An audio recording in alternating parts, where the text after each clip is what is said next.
சொர்ணம் கிச்சனில் இந்த முட்டைக்கோஸ் மாதிரியே சிறுசாக இருக்குது. இதை வச்சு ஃப்ரை பண்ண போகிறேன். இதோட பேர் வந்து பிரசல்ஸ் ஸ்ப்ரவுட். இது வந்து கூட்டு பண்ணலாம், பொரியல் பண்ணலாம், சாலடுக்கும் போடலாம். முட்டைக்கோஸில் என்ன பண்ணுறோம்னா அந்த ஐட்டம் எல்லாம் இது பண்ணலாம். இது வாங்க கட் பண்ணிட்டு ஃப்ரை பண்ணுறது எப்படின்னு பார்க்கலாம். முட்டைக்கோஸ் மாதிரியே மேலே இருக்கிற வாடின இலையெல்லாம் எடுத்துடலாம். நீங்கள் என்ன சைஸ்க்கு வேணாலும் கட் பண்ணிக்கலாம். கூட்டுக்கு பொரியலுக்கு எப்படி வேணுமோ கட் பண்ணிக்கலாம். இப்படி ரெண்டாம் கட் பண்ணிக்கலாம். பெருசாக இருக்கிறதெல்லாம் நாலாக கட் பண்ணிக்கலாம். கொஞ்சம் சிறுசாக இருந்தால் ரெண்டாக போட்டுக்கலாம். இப்போ ஃப்ரை பண்ணுறதுனால நான் இந்த சைஸுக்கு கட் பண்ணுறேன். இது கட் பண்ணிவிட்டு எப்படி செய்யறதுன்னு பார்க்கலாம். இப்போ ஒரு வாணலியில் எண்ணெய் ஊற்றி காஞ்சிடுது. கடுகு போட்டுக்கலாம்.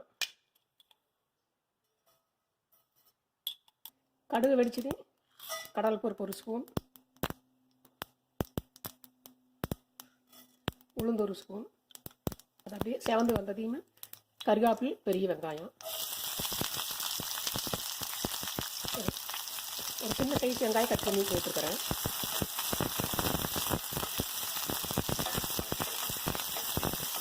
அப்படியே கொஞ்சம் நல்லா வதங்கி வருது.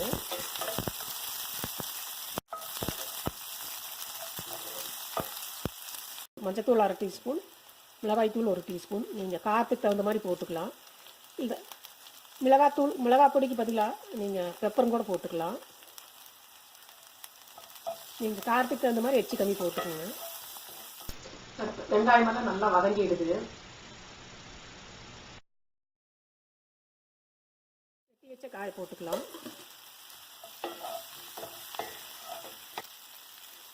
தேவையான அளவு உப்பு.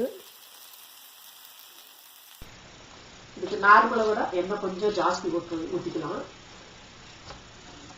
அடுப்பு வந்து ஸ்லோலியாக இருக்குது. இது தண்ணியெல்லாம் ஊற்ற வேண்டாம். நாம் மூடி போட்டு அந்த ஸ்டீம்லேயே வேகிட்டு அடுப்பை இப்போ ஸ்லோலியே வச்சிடலாம். அடுப்பு ஸ்லோவிலேயே இருக்குது.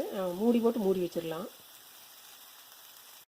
இதெல்லாம் வந்து பாதி வதங்கிடுது. கூட நீங்கள் பெப்பரு, இல்லாட்டி சிக்கன் மசாலா, மட்டன் மசாலா, கரம் மசாலா இது வேணாலும் போட்டுக்கலாம். ரொம்ப நல்லா டேஸ்டாக இருக்குது.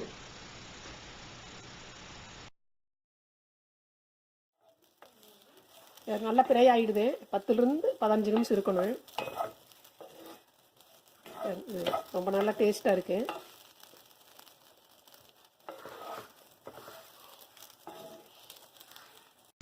டேஸ்டியான பிரசல்ஸ் பொரியல் ரெடி.